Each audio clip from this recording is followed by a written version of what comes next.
A freezing winter 3 years ago. The country almost paralysed. Oh my God!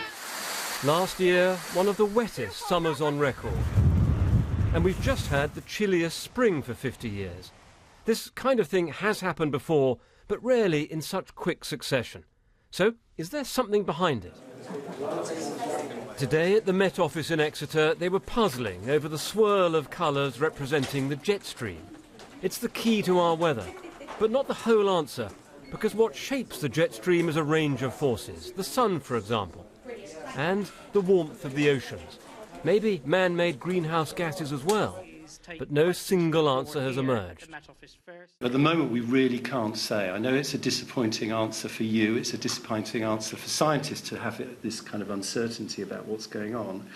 But I want to emphasise that in order to address that question, we need to know what's loading the dice for the position of the jet stream.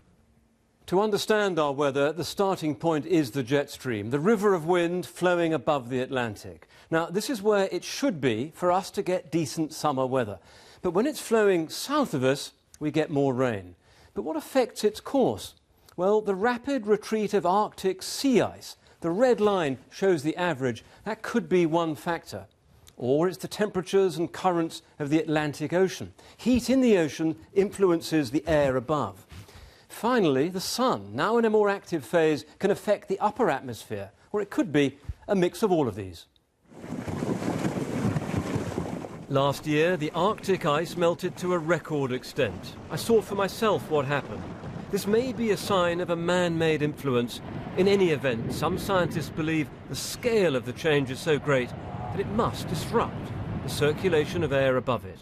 We've got this unprecedented decline in Arctic sea ice, and that has a direct impact on the atmosphere above it. One of the most obvious consequences is the atmosphere warms. But the patterns of winds and currents are incredibly complex. Working it all out is one of the toughest challenges in modern science. There's just so much that isn't known. The answer may even lie in how the deepest waters are stirring. The blunt truth is that scientists just don't know. David Shukman, BBC News.